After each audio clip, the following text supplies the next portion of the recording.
অতীতর ক্ষয় আজ যেরকম ঠিক তদ্রুপ মানুষের এই পাপ পুণ্য কৌশল অকৌশল এগুলো প্রতিনিয়ত স্থান ভেদে কাল ভেদে সময় ভেদে ইয়ান ফল প্রদান করিব, এটা আমরা বিশ্বাস করি।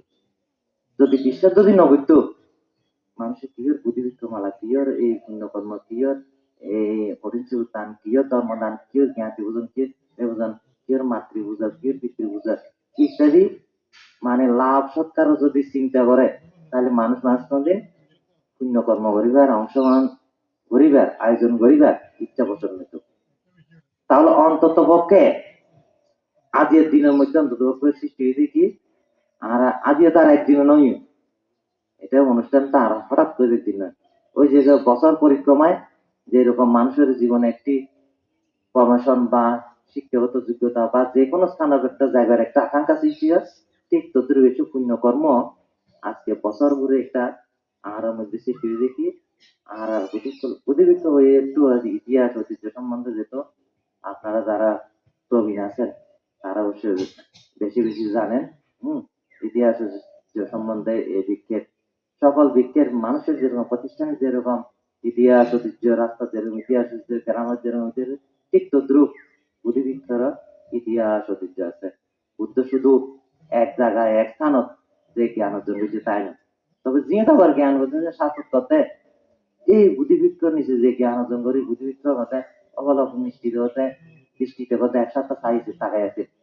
তো বুদ্ধিবৃক্ষ আর যদি নিজেরা নিজেরা যদি জ্ঞান অর্জন করতে চাই চেষ্টা করি চাই ওগো মারা কোন জায়গা শৈশব কৈশোর যৌবন পৌর শিশু তারা এলাম মাতৃগর্ভ মাতৃ পরিবার পিতৃ পরিবার আদি আর পরিক্রমায় স্ব জীবন নিজের উপর নির্ভরশীল ওই না নিজের জীবন নির্ধারিত করিয়ে কর্ম সম্পাদন আরো যদি এই বিষয়ে চিন্তা করি আর সম্বন্ধে তাহলে আরো যাতে ফল লাভ করতে পারে। একথায় একটি পুণ্যানুষ্ঠান কেন্দ্র করে গতকালই ওনারা সংবাদ অনুষ্ঠানে অংশগ্রহণ করছেন। এই বিষয়ে প্রতি ক্ষণে ক্ষণে মানুষ নিজেরাই ব্যক্তিগতভাবে করে এবং অপরের পুণ্যানুষ্ঠানে আপনারা অংশগ্রহণ করে থাকেন ব্যক্তিগতভাবে।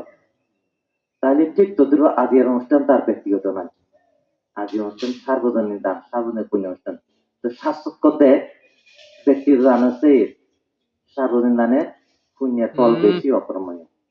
কারণ নদী নালা খাল বিলের পানি গরম বেদের লবণাত্মক রং নোংরা বিভিন্ন ভাবে অনেক নির্ধারণ করা যায়, কিন্তু মহাসাগরের পানির মধ্যে নির্ণয় না যাইব কারণ সমস্ত নদী নালা খালতুন ভরপুর হইয়া না ইয়ে পরিপূর্ণতা লাভ করছে।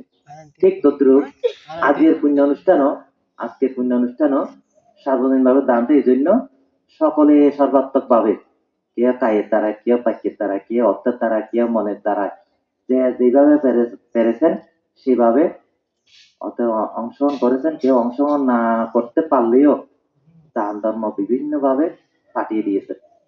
তা শুধু যে আজকের দিনে যে দান ধর্ম পাঠার দান ধর্ম ফল লাভ করে তাই না, কিছুদিন আগে সত্য পাচ্ছি পর্যন্ত জানি না পারেন পর্যন্ত জানি না পাই যে দান ধর্ম পাঠাই নিতেন না নয়তো না দিন কিনলেন ও হয়তো জানি না পারে যাইবার আশা আসিল বা আশাও নম আসিল, তবু কিন্তু ধরো আর এই দান ধর্ম দক্ষিণা গুলো এই কাজে এই পুণ্য কর্মটিতে অংশগ্রহণ তাই আজ ইয়ার অংশগ্রহণ ঠিক তদ্রুপ এই দান ধর্ম ইয়ান বিভিন্ন জন বিভিন্ন ভাবে ইয়াত আইন নহলে অংশগ্রহণ নহলে ইয়াত পাঠা দিয়ে অংশগ্রহণ করতে কি আর স্বগ্রামত নিজ গ্রামত মহান সংঘকে আহ্বান করে সংঘদান অশুষ্ক দান ধর্মদান এবং ধর্ম শ্রবণের ব্যবস্থা হচ্ছে গ্রামবাসী বুদ্ধিবৃক্ষ কেন্দ্র করে।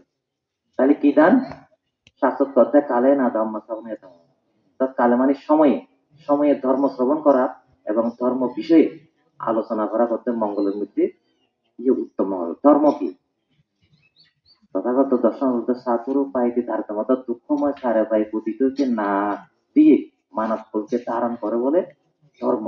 অর্থাৎ যার মর্মে যার ধর্মে আকৃষ্ট হয়ে যিনি চতুরাজ্য সত্য আশ্চর্য কারো কার্যকারণ নীতির প্রভাবে অবলম্বনে দুঃখ থেকে মুক্তি লাভ করতে পারবে, তার জন্য ধর্মের অনুশীলন এবং প্রতিপালন করা অতি অবশ্যম্ভাবী। কেননা আজকের এই ধর্ম করতে গিয়ে কি সংঘকে আহ্বান করে ধর্ম অনুশীলন করতে গিয়ে ব্যবহার্য বস্তু সহ সংঘকে আহ্বান করে অসুস্থ দান সংঘদান।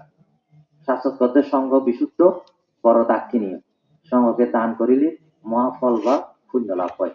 তাহলে পুণ্যের প্রত্যাশী হইয়ে ফলের প্রত্যাশী হইয়ে মানুষ প্রতিনিয়ত পুণ্য কর্ম করে যান, আমি বা আপনি সকলেই। কিন্তু তার বিপরীতে মানুষ তো অকৌশল দুঃখ অপুণ্য পাপ কিন্তু কেউ কোনো প্রত্যাশা করে না। মানুষ কেন এর প্রাপ্তিত হচ্ছে, এর প্রকৃত রহস্য মানুষ উদ্ধারণ ষষ্ঠ নয়। অর্থাৎ মানুষ কেন দুঃখগ্রস্ত হচ্ছে, মানুষ কেন ক্ষতিগ্রস্ত হচ্ছে, এই বিষয়ে জানতে হলে মানুষদেরকে প্রথমে আমি কে আপনি কে আত্মজিজ্ঞাসা করতে হবে। কোথা থেকে এসেছি, কেন এসেছি, আপনি আমার কর্তব্যটা কি। ধর্ম অনুশীলনের মাধ্যমে প্রতিপালন না করে আত্মপলব্ধি না করে তাহলে মানুষকে এই জন্য শাস্ত্রে বলে দেবে জানার আকাঙ্ক্ষা কিন্তু মানুষের সহজাত ধর্ম। জন্মলগ্ন থেকে মানুষ হচ্ছে জানার প্রয়াস। মানুষ কিন্তু এখন রহস্যের পর রহস্য, তাহলে আমরা প্রতিনিয়ত তার সম্বন্ধে জানি কিন্তু ঠিকই।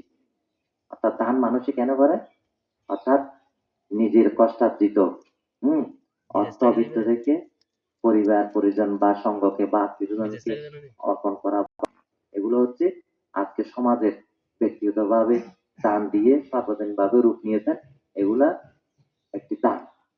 তাহলে ভোগ সম্পদ, তার কেন ওই শাসন বা ব্যক্তি সংঘকে রক্ষা করার জন্য তারা বুদ্ধের নির্দেশিত মতো অনুশীলন করে তাদেরকে ধর্মদান সহ বিভিন্ন ভাবে সৎ উপদেশের মাধ্যমে পরিবার সমাজ এবং সৎধর্ম রক্ষা করার জন্য নিয়োজিত আছে, এটা আমরা বিশ্বাস করি। তাহলে এই বিশ্বাসী অনুপ্রোদিত হয়ে অনাদি অনন্ত কাল থেকে এই নানা জাতি নানা স্থানে নানা সময়ে নানা কারণে নানা উপলক্ষ করে এই পুণ্য অনুষ্ঠানের ব্যবস্থা করে থাকে। তাহলে অপরাপর পুণ্য অনুষ্ঠান থেকেও এর ব্যতিক্রম কিছু নয়। অর্থাৎ কঠিন চিবুক দান কর, উপসূতিক সঙ্গ দান কর, বিভিন্ন ভাবে দান অনুষ্ঠান করা হয়েছে।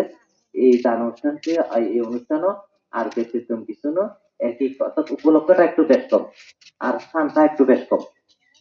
বেশ কম কিছু না, এখানে উপসূতিক সঙ্গ দান হয়, তাহলে উপলক্ষটা হচ্ছে ওই বুদ্ধিবৃক্ষকে কেন্দ্র করে। তাহলে সেই বুদ্ধিবৃক্ষ বর্তমানে আমরা আপনারা একটু আগে যে বললাম দেশে বিদেশে বিশ্বের বিভিন্ন স্থানে যে স্থানে আছে সেখানে পূজা বা আর্চনা ব্যবস্থা করা হয়।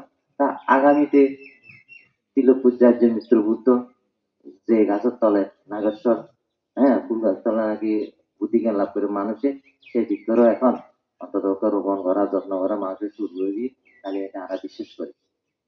তাহলে আর পরম সৌভাগ্য যে অন্তত পক্ষে বুদ্ধ শূন্য কল্পকালে আর জন্ম নয়, বুদ্ধের শাসনকালে জন্ম করিয়ে না আর বুদ্ধের নির্দেশিত মতে আর জীবন পরিবর্তন লাভ করার সুযোগ বা সময় হয়েছে।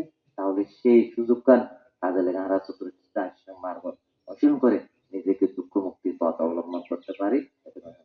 যাই হোক, পরিশেষে সংখ্যা প্রদান সহ এবং বিষয়টি রয়েছে যে আদর্শ এবং উদ্দেশ্য নিয়ে কানামাদারি গ্রামবাসী সর্বাত্মকের উপস্থিতিতে সর্বাত্মকের সাহায্য সহযোগিতায় তৃতীয়বারের মতন এই বুদ্ধিবৃক্ষকে কেন্দ্র করে মহাবুদ্ধিকে কেন্দ্র করে মহান সংঘদান অষ্টদান ধর্মদানের ব্যবস্থা করেছেন। আপনাদের আদর্শ উদ্দেশ্য সার্থকতা হোক, সকলে সুখী নিরোগ সুস্বাস্থ্য জীবন লাভ করতে পারেন, পুণ্যকর্মের প্রার্থনা করেন। পরিশেষে সংঘকে আবারও সশব্দ বিনম্বন দান বিধান করে আমার সংক্ষিপ্ত সত্য মধ্যে শোনাকে করছি।